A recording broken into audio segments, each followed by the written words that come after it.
Hi, gorgeous one. So, this week's Unconditional Love Masculine Feminine reading is especially for those that feel as though they're hearing about or noticing these stories of togetherness and union and things going well, and they don't feel as though that's what's going on in their experience. This week's reading is for those people. It's an interactive reading. So you interact in your own personal way with it to pick up your own intuition for your own personal story. And it's a good one. Love you loads. See you in the reading. Hi everybody. I hope you've had an incredible week. Welcome to your weekly Unconditional Love Masculine Feminine reading. This is the spread available over on Vimeo. It's a bit interactive this week, which means you've got to kind of, at certain points, engage your own intuition into what the cards individually mean for you, individually, and personally. So that's a little bit fun. The link to Vimeo is below. But otherwise, there are the cards for you and the Rumi. And, it just wants to come out very quickly this week. So, I like this one. Number 22, the Lion and the Deer, from the Alana Fairchild Rumi Oracle. Just move this over a bit.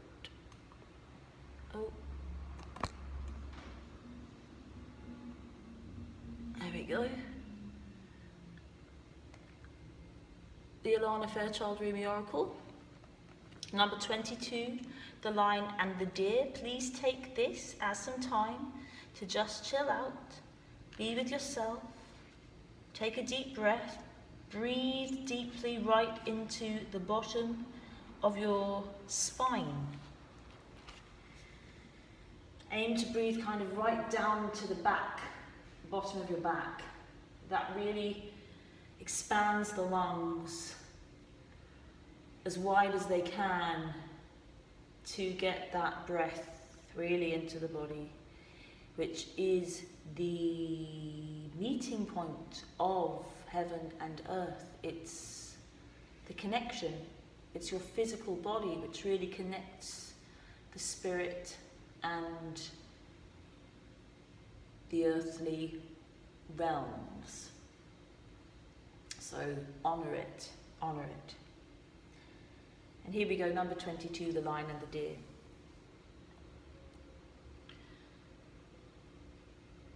When you enter the garden of the heart, you become fragrant like the rose. When you fly toward heaven, you become graceful like the angel. If you get burned like oil, you become brilliant. When you become thin like hair in yearning, your joy leads the way. You'll be the kingdom and the king.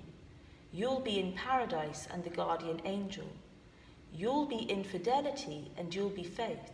You'll be the lion and you'll be the deer. You are the lion and the deer.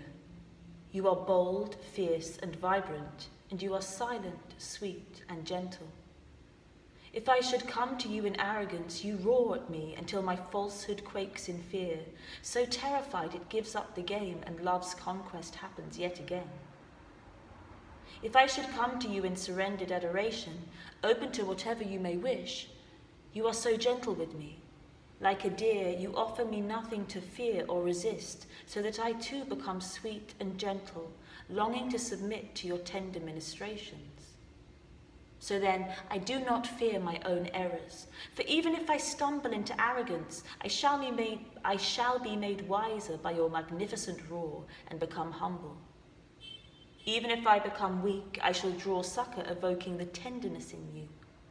Whatever is needed to keep me true to love, is what you give me. For you are the holy lion, proud and mighty, and the sweet deer, gentle as the mildest breezes of spring. Hello, my old friend. Do you remember me? We are the oldest of friends. Ancient soulmates we are, acquainted over many lifetimes past and through many lessons learned together in the school of love. So here we meet again, in this advanced spiritual training of the human experience, with the earth as our classroom. The moment is upon us to leave behind what we have once known, and to open up to the great mystery of life again. Our souls leapt from the divine oneness through the river of forgetfulness, and now dive into a body and a life. What a journey that leap begins. Let us embark on this studious adventure together.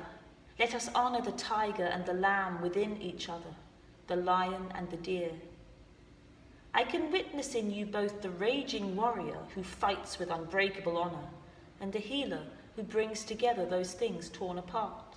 Of course, for are we not all things? Are we not human and angel, animal and spirit?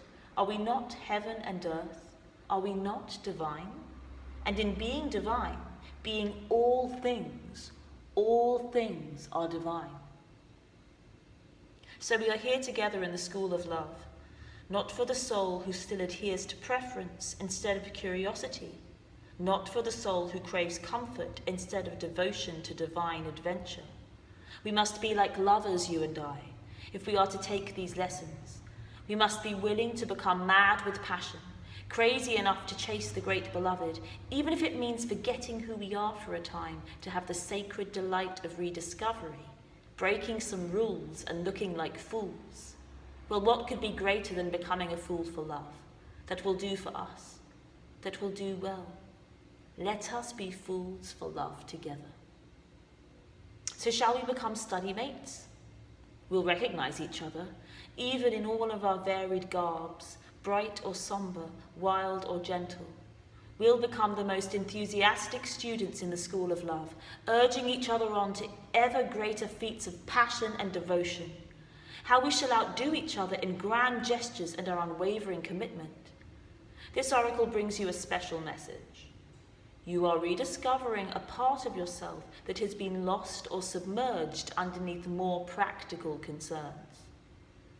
Of course, if practicality is about survival, then learning to be your true self is most essential and practical.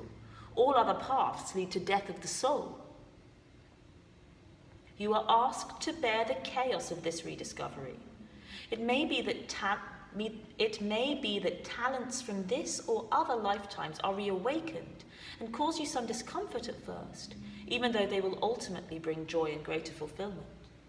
The discomfort may be around how those talents are best expressed, about overcoming shame, guilt, doubt, or other judgments. It may even be about who you are, if you now admit your talent or other emerging personality traits. Perhaps what is being unearthed in you now is darker, your sacred rage, refusal to accept disrespect in your life, your inability to tolerate lies and deceptions. Well then, you are the lion and the deer. That is nature. There is to be both in the world. You are not becoming contradictory or hypocritical. You are becoming whole. The guidance this oracle brings you is that you shall prosper most now if you are willing to unbecome what you have believed yourself to be. It was never really true anyway, that view. It was partial at best, and just a view, an identity, not a genuine reality. Some of your previous sense of self shall likely come with this transition into the fuller experience of your being, and some that previous identity shall be shed as far too limiting. It just won't feel true for you anymore, if it ever did. Any crisis or confusion this brings you shall be temporary fuel to ignite the divine fires within. They simmer into life, cooking you from within, bringing all of your flavors, spicy and sweet, bitter and sour, into perfect balance, so that your being, your presence, becomes an exquisite dish served up as a divine feast. You shall become nourishment for the world in perfect balance. Your being will hold all, for it holds all within it. It will deny nothing and become a tonic to feed every taste, every appetite, every hunger, and every deficiency. What an extraordinary sublime meal you shall be, how your presence shall nourish the world. And it all begins with shedding the either and the or and recognizing the all. With such wild permission for unconditional love, you shall thrive in your beingness and feed the hungry world within a meal, complete, satisfying, and exquisite.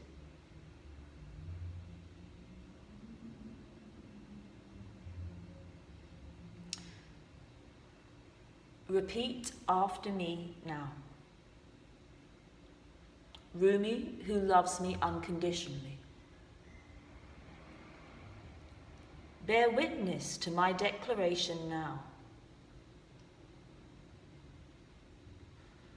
I honor the spiritual maturity within me that bestows upon my consciousness this sacred task. I have accepted the fundamental goodness of my being.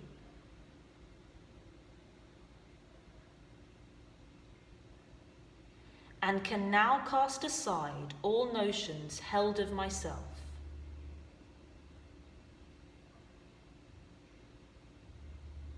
And inquire into my wholeness. What nestles alongside this goodness? All, of course. I am unafraid. I honor my heart, and it is big enough to hold all my nature,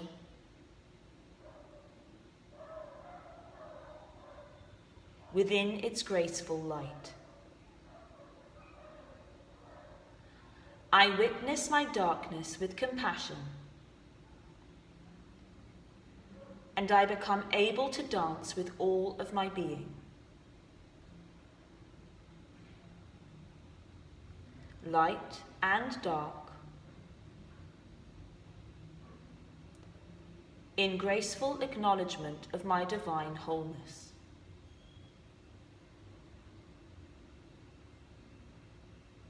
The gentle acceptance of all of me now brings me peace.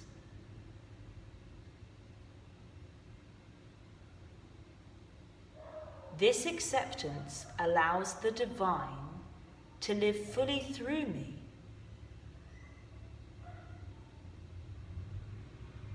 As a vessel for the great mysterious plan, unfolding upon the earth. With reverence, grace, and surrender, so be it.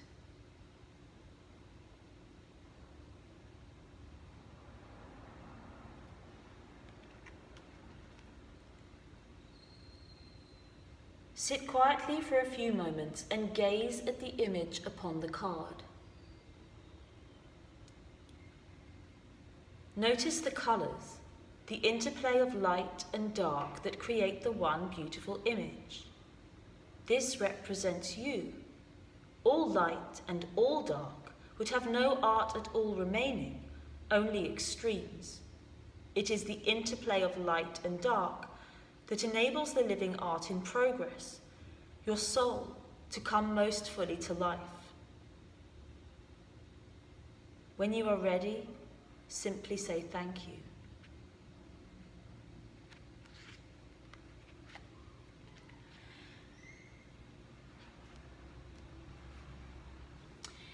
And I do have to admit that there does feel as though there is a bit of a heavier energy, a little bit of a darker energy in this. But it is not to be afraid of those aspects of ourselves that seem heavier. Sometimes anger is relevant. We don't want to repress any aspect of ourselves and our humanity.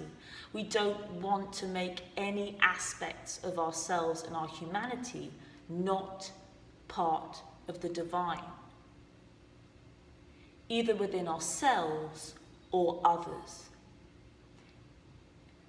It is about everything being whole, everything being divine, everything being relevant as it is. Without the darkness, there can be no light.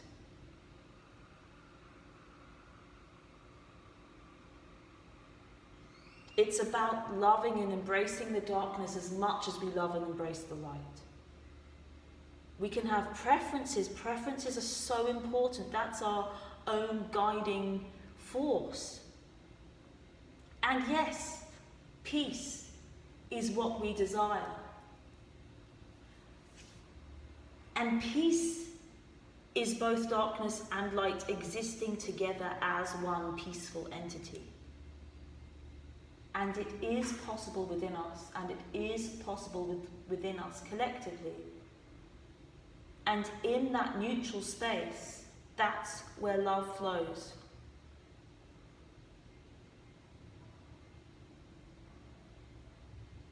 Embrace every single part of you as the divine. I love you very much. Thank you for being here. If you want detail about what's going on with masculine and feminine, click on the Vimeo link. Otherwise, I shall see you next week, and the monthly will be up for May very soon. Take good care. Have a great week. See you soon.